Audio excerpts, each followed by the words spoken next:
Jornada histórica la que hoy se ha vivido en el mundo como consecuencia de ese acuerdo suscrito por Irán y por 5 países de Occidente, incluidos Estados Unidos y Gran Bretaña, que básicamente va a impedir que Irán construya una bomba atómica y Occidente se compromete a retirar el embargo que venía pesando sobre este país en las últimas décadas. Mira Méndez ha relatado esta crónica estupenda con todos los detalles del antes y el después de la relación de Estados Unidos de Occidente con Irán. Llevaban casi 4 décadas sin tratarse. Irán y Occidente firman un acuerdo que ambos ejes del planeta califican de histórico. It's an historic day. I believe this is a historic moment.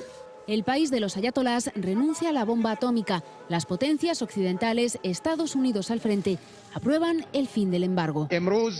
El presidente iraní dice que se trata de un triunfo de la diplomacia. Lo hace también vía Twitter, en un país en el que las redes sociales están perseguidas. El deshielo ve la luz, se aleja la pesadilla de un enfrentamiento nuclear sin precedentes.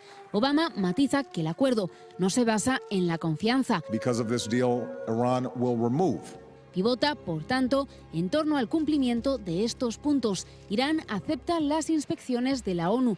Está plagado de centrales y reactores nucleares y de minas de uranio, uno de los 2 materiales con los que se puede fabricar una bomba atómica. Podrá oponerse a estos controles si los considera una amenaza. Además, se compromete a enriquecer uranio solo con fines civiles y reducir su producción del 20 al 3,67%. Por su parte, Estados Unidos, la Unión Europea y la ONU pondrán fin al embargo comercial.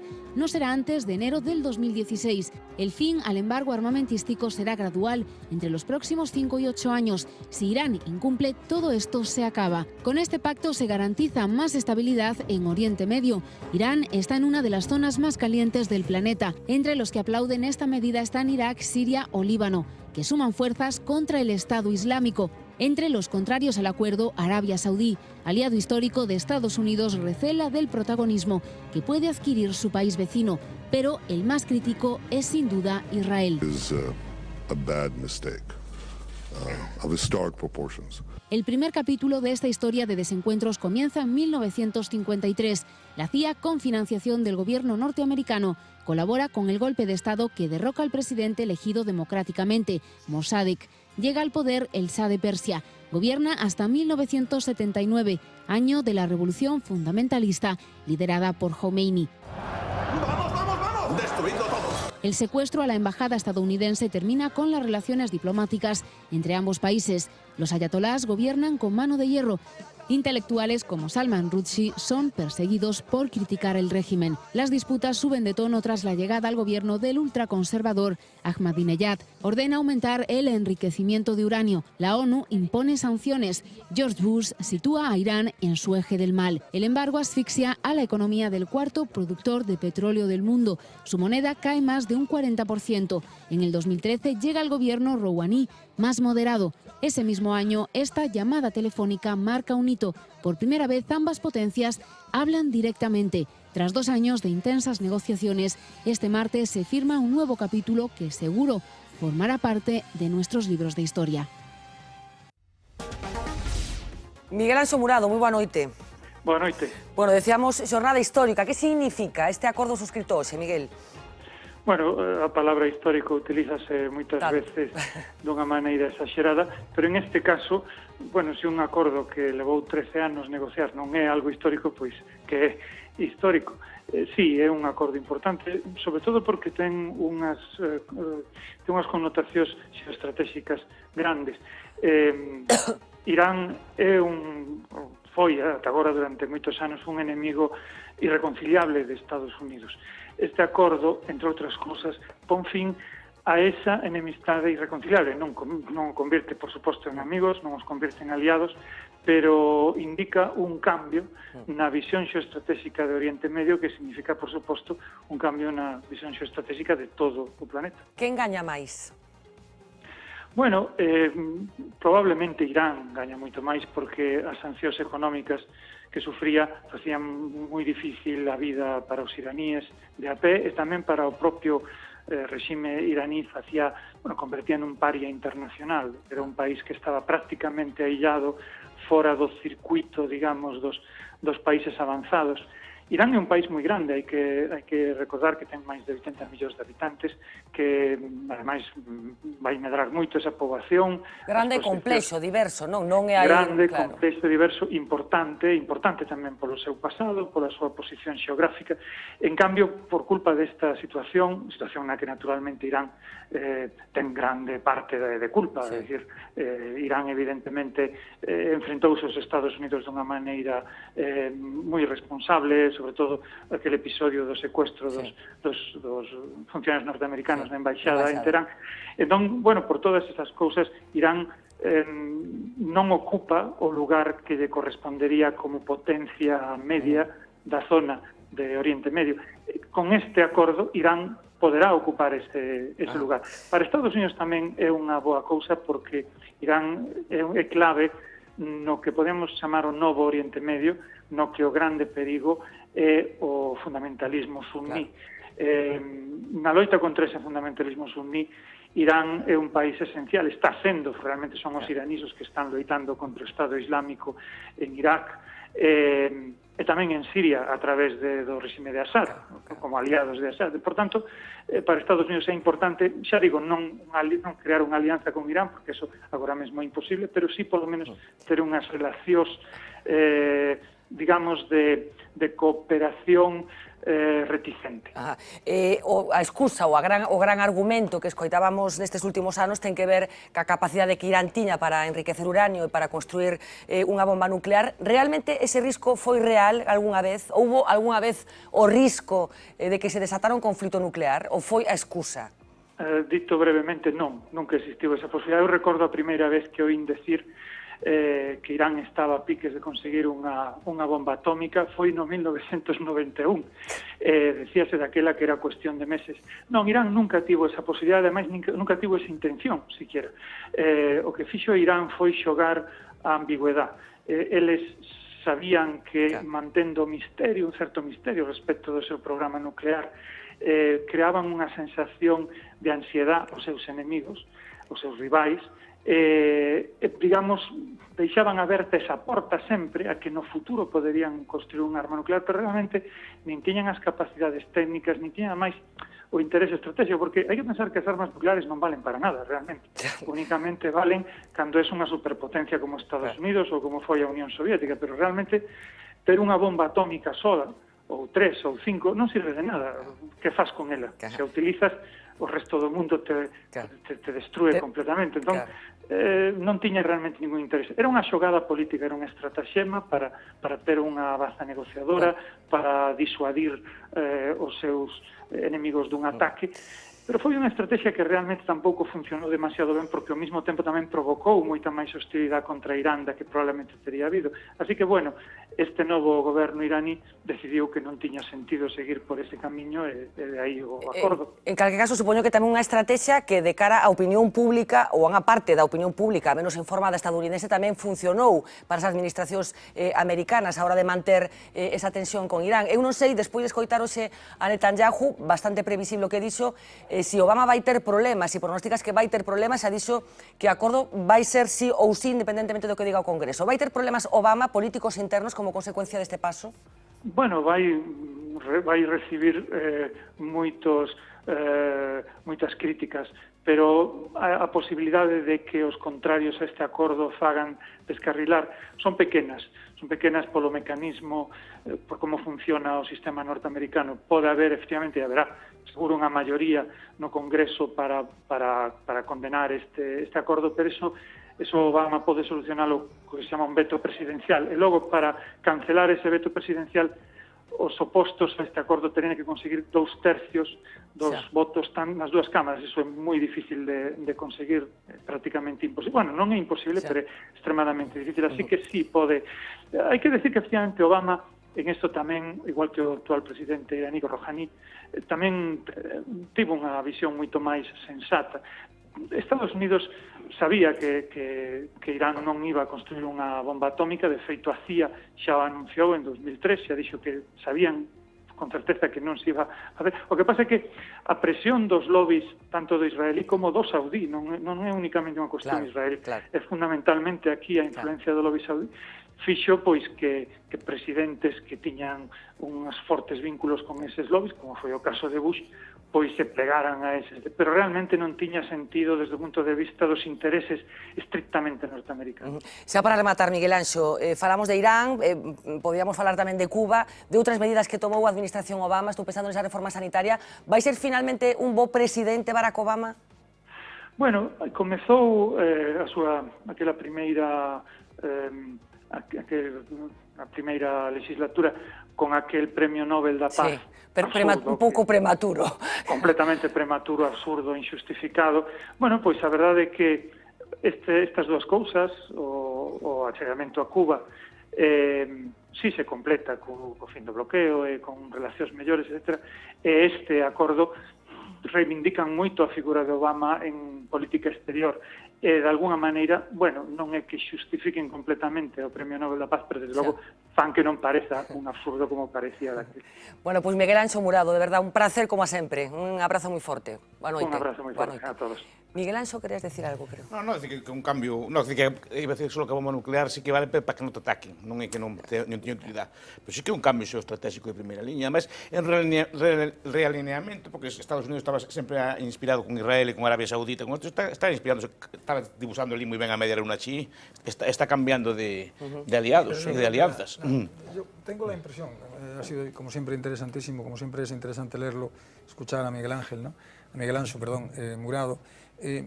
Yo creo que en estos momentos, mucho más que la dinámica Oriente-Occidente, ¿no? La importancia del acuerdo, del deshielo de las relaciones, tiene que ver con la propia dinámica en el mundo árabe, ¿no? Es decir, Irán es el gran aliado frente a la locura suní del Estado Islámico, ¿no? Y yo creo que esta es la clave fundamental. Mira, el Estado Islámico, quen o funda? O fundan os países árabes, básicamente con dinero. Incluso, o apoyan os turcos, incluso tácitamente. El deshielo con Cuba, que es importante para los cubanos y tiene importancia ideológica, pero es incomparable con la importancia que tiene para el mundo. Para el mundo, en estos momentos, el futuro del mundo, una buena parte del futuro del mundo se está jugando en el escenario, en ese escenario. Brevemente os pregunto, Irán, ya para Siria. terminar, os pido, la última pregunta que le hacía a Murado, ¿reivindica la gestión de Barack Obama lo que ha pasado en los últimos tiempos de su mandato? Bueno, empezamos por Diana. Sí, yo creo que realmente él ha empezado efectivamente con unas propuestas grandes. Él ha sido el campeón del Yes Weekend, ¿no? Ha despertado muchas esperanzas. Al principio lo tuvo muy complicado porque efectivamente Estados Unidos tiene además un sistema de gobierno complicado donde normalmente el Congreso tiene otro color, ¿no? La mitad de él tiene otro color que el presidente. Claro. Entonces, en ese sentido, ha empezado con dificultad de sacar su famosa reforma sanitaria, el cierre de Guantánamo, bueno, todo lo que prometió. Sí. Entonces, pero yo creo que ha sido un presidente que además refleja el cambio, cierto cambio demográfico importante que está ocurriendo en Estados Unidos, con lo cual con ese cambio demográfico también está empezando a haber un cambio de cultura, un cambio de mentalidad en las relaciones internacionales, ¿no? Que en su día no había, ¿no? O sea, George Bush, se ha hecho más compleja la sociedad americana. Exacto, y más diversa en opiniones compleja políticas. Por diversa. Sí, claro. y en George Bush y Bill Clinton anteriormente habían sido presidentes que representaban todavía esa vieja América anglosajona de Samuel Huntington, que escribía que vamos a perder nuestro carácter anglófilo y todas estas cuestiones. Sí. Entonces, bueno, eso ha cambiado y ahora, no obstante, los candidatos para las elecciones son una imagen un poco triste desde mi punto de vista, porque estamos volviendo a las dos familias, ¿no? Básicamente. Sí, que, bueno, eso, bueno, hay que discutirlo, pero espero que hasta las elecciones, en el proceso de primaria, pasen más cosas. A ver, ¿no? Roberto. Es que y solo un apunte muy breve. Yo creo que Estados Unidos, es curioso, ¿no? Todo el tema de Irán, cómo ha cambiado, desde los años 90 el sistema geopolítico ha cambiado muchísimo y sin embargo siguen funcionando y sigue reaccionando a las mismas técnicas de la Guerra Fría. Irán lo que hizo fue la misma técnica en la Guerra Fría, que es como un detonador absoluto para Estados Unidos. Yo creo, después de escuchar a Murado, todavía lo creo más, que les funcionaba a los dos. Estados Unidos también sabía que no iban a utilizar la bomba, pero les servía también para que su opinión pública, la menos informada, tuviera una determinada impresión en relación con lo que era Irán, ¿no? Bueno, pues piensan que van a tirar la bomba aquí en Alabama y así yo puedo hacer determinadas cosas, supongo. Como en teléfono rojo. Exactamente. Moscú.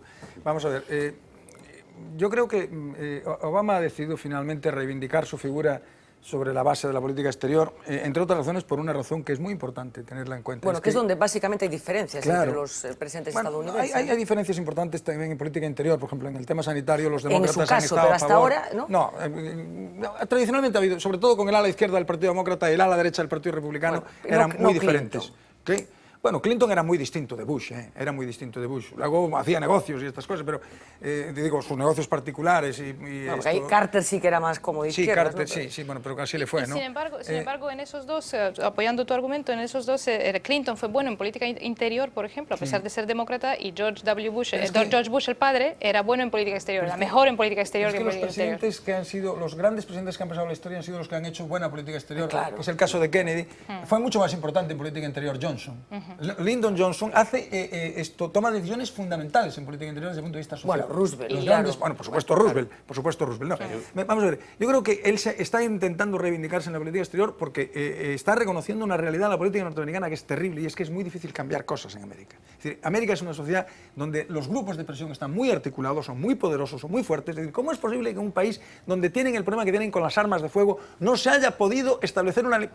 La ley Brady, que establece la obligación de que antes de comprar un arma tengas que pedir... Pero ¿cómo es posible? Bueno, pues porque la capacidad de presión, no, la segunda enmienda y en la National Rifle Association, la Asociación Nacional del Rifle, sale ya en una novela de Verne, o sea, el que construye el cañón para ir a la Luna, de la Tierra a la Luna de Verne, es la National Rifle Association. Pero si el presidente era Charlton Heston, no hay más que hablar. Claro, no hay más que hablar. Entonces, él yo creo que se reivindica en la política exterior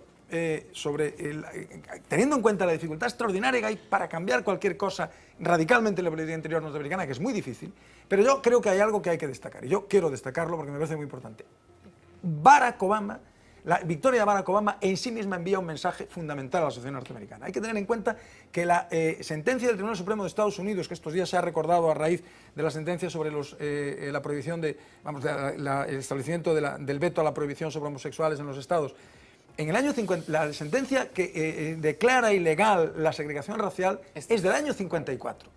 La sentencia de Brown frente a Topeka es del año 54. Y a partir de ahí se toman decisiones que se están tomando en los años 60. Es decir, que 50 años después de eso llegue a la presidencia de Estados Unidos un presidente negro es fundamental. Y yo creo que Obama... Por eso yo creo que posiblemente el Premio Nobel de la Paz tiene ese significado. Claro. El Premio Nobel de la Paz hay que verlo no como Premio Nobel de la Paz. Pero que hubieran esperado un poco, porque a lo mejor después tenía todavía más dimensión. Sí, pero yo creo que lo que se pretendía era poner en valor, enviar el mensaje de lo que supone que una sociedad que había vivido la guerra civil, una guerra civil para acabar con el esclavismo en una parte del país, porque había una parte donde ya no había esclavismo, y que además suprime en los años 60 la segregación racial, que de pronto elija un presidente es una señal de salud democrática. Consiguieron que fuera presidente un hombre negro, pero no han conseguido que sea presidenta una mujer. Sí, pero ¿sabes qué año entró la primera? Creo que es en el 60. La primera mujer en la Escuela de Medicina de Harvard, hay un libro interesantísimo, no recuerdo ahora el título. Yo creo que la primera mujer en la Escuela de Medicina de Harvard entra en el año 60. Bueno, en todo caso, será presidenta una mujer, porque yo creo que será presidenta Hillary Clinton. Bueno, yo creo que... Bueno, os pido de verdad, es que son y 20, venga, un titular. Yo creo que hay un Obama visto desde Europa y un Obama visto de Estados Unidos, y muchas veces los europeos nos empeñamos en que los Estados Unidos se le tienen que ver como lo vemos nosotros, con nuestro sistema de valores, con nuestros criterios. Y yo creo que tendríamos que hacer la pregunta, ¿cómo le van a ver los americanos y cómo le vamos a ver nosotros? Para nosotros, efectivamente, para Europa sí que fue una eclosión. Yo creo que en Estados Unidos, y este hombre para su consumo interno, tendrá otra serie de valoraciones que tendremos que estar atentos para si es verdad, si ha consolidado ese cambio en la sociedad como una apertura de mente o no. Yo esto no lo tengo tan claro que sea así, porque estamos muy empeñados en que somos nosotros el eje de... Hay más parejas mixtas en Estados Unidos que había antes. Yo estuve en Estados Unidos viviendo en el 89 y no había prácticamente... Bueno, esto de todas maneras va por estados, ¿no? No tiene nada que ver Nueva Inglaterra con Texas. Pero yo estuve en Washington, donde el 70% de la población es de color, es negra. Y también cuando yo estuve ahí en el 2004, un amigo nuestro que era compañero del máster, que era negro, tenía una novia blanca en Spokane, o sea, en el norte del estado de Washington, le atacaron por la calle de noche por esa razón, porque iba con una mujer blanca. Te pido un titular, Miguel. Obama moi bo en política exterior últimamente, o lame duck, o pato coso, ao final tamén pode facer o que quere para mal, pode facer o que quere para ben tamén, e está facendo moi ben, porque non está ligado por ningún lazo de interés ni nada, pode facer o que dá gana, e está facendo moi ben. Política económica é un desastre. Ahora non, xa se verá. Non vaya a ser que todo o mundo teña dereito a sanidade. No, entre outras cosas, porque vai ser un desastre e vai ser un desastre. Será un desastre lo que está haciendo de política económica, no que todo el mundo tenga derecho a la sanidad. No, es que no está de acuerdo con que todo el mundo tenga derecho a la sanidad. No, estoy así. Se puede fundar de otras formas. Vale, bueno, no está de acuerdo en el método. No digo que la sanidad se puede financiar sin ser estatal. Vamos al plato informativos. Venga, Uxía Rodríguez. Se puede, pero no se hace. A las 13 horas y 49 minutos de este martes, hora española, el mundo entero vivía un momento histórico. La nave espacial New Horizons lograba reunirse con Plutón. Por primera vez se alcanzaba la última frontera del sistema solar. Since we left Earth, we're now almost 3 billion miles away from home. Out here, where the sun is distant and faint, is a place no one has ever seen before. Pluto. La sonda que la NASA envió en 2006 pasó por el punto más cercano a Plutón, ese que fue considerado durante 76 años el 9º planeta del sistema solar y que tan solo unos meses después de que la misión partiera a su encuentro fue degradado por la Unión Astronómica Internacional. Se ha tardado casi una década en llegar al tan querido planeta enano. Ya sabemos ahora que es un poco más grande de lo que se pensaba, aunque la sonda tardará 16 meses en enviar a la Tierra toda la información que ha tomado, datos que podrían servir para entender el origen del sistema solar.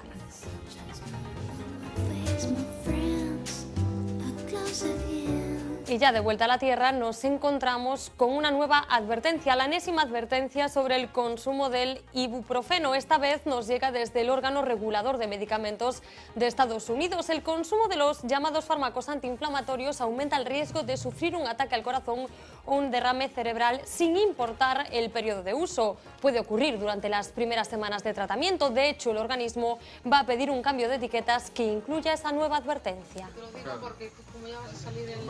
A veces los fakes llegan demasiado lejos. La cotización de Twitter en Wall Street se ha disparado un 8% por una noticia falsa, la de su venta mediante una OPA por valor de más de 30.000 millones de dólares. Y todo por una página web con origen en Panamá que logró suplantar a la de la influyente agencia Bloomberg. Anunció la venta de la red social y la acción de Twitter, que hasta entonces repuntaba apenas 2 puntos, comenzó a subir como la espuma. Eso hasta que la propia agencia, la de verdad, tanto en su televisión como en Internet, tuvo que desmentir la noticia. Vean ahora este vídeo que se hizo viral y que ha terminado con un detenido, el conductor de la cosechadora. Durante 5 kilómetros circuló por una carretera de Cuenca cargándose todas las señales de tráfico que se iba encontrando. Iba por una vía provincial sin las placas de matrícula, con el peine instalado, ocupando los 2 carriles y sin coche piloto. Detrás, desde otro vehículo, grabaron lo ocurrido, lo colgaron en las redes sociales y el conductor ahora está acusado de 3 delitos. ¡Bimba!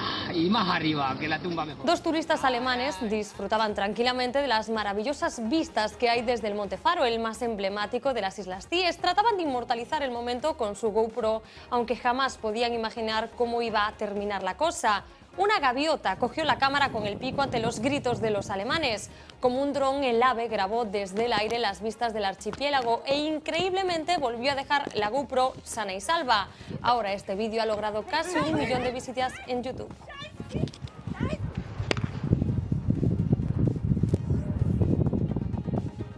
Y así avanzaba Sting su visita a Galicia. En La Coruña. Horas antes de su recital en el Coliseo coruñés, se preparaba de esta forma en el gimnasio del hotel en el que se hospedaba.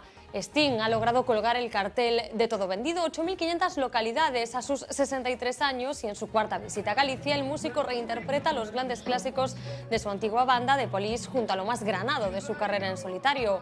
Su mítico Englishman in New York no ha faltado en A Coruña.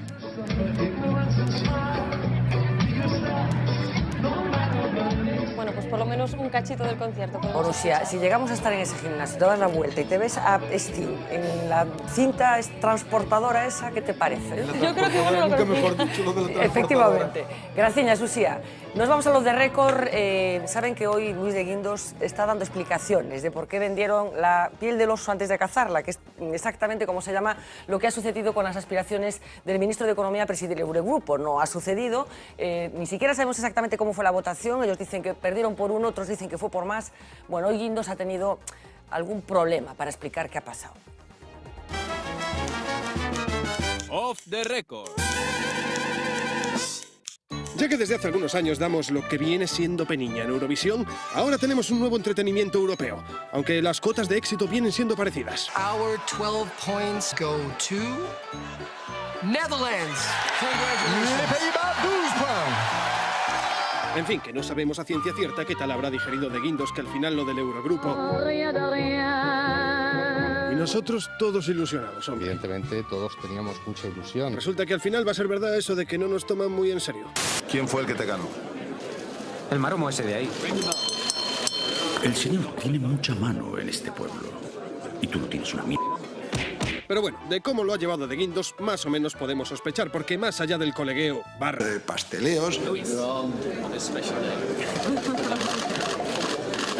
hay miradas que matan.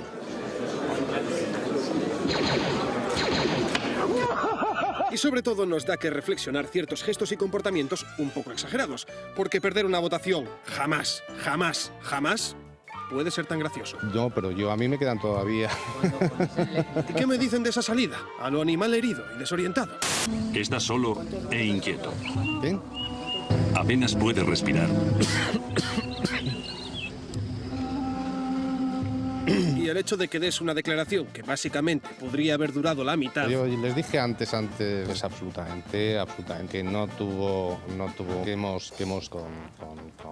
se han concretado. Tampoco es buena señal, pero si ayer de Guindos estaba un poco mal, lo de hoy ya fue... No todo el mundo lo ha hecho. ¿Qué dice usted? Por un momento pensamos que se le iba a acabar colgando la CPU. Sí, ya sé que aparecía en Pero no se preocupen por esta amarga derrota como la Yel, que dentro de nada se sortea un puesto en el Banco Central Europeo y ahí estaremos dando juego. Off the record. Vamos a acabar con una anécdota de Roberto Blanco. No es una anécdota. Hoy es 14 de julio, como sabe todo el mundo, es San Fermín. San Fermín. Esto es, como nos ha recordado el presidente de la Diputación de Orense con una precisión extraordinaria, es el día que se celebra la toma de la Bastilla. Y para que comprobemos hasta qué punto la política es imprevisible, y esto no es de ahora, el día anterior el rey, Luis XVI, anotó en sus diarios: hoy no ha pasado nada. Efectivamente. Hoy vi esa imagen que es muy llamativa. Fantástico, efectivamente. ¿No? Repasar un poco la historia. Señores, muchísimas gracias, como siempre, un placer. Regresamos mañana a partir de las 10. Sean felices.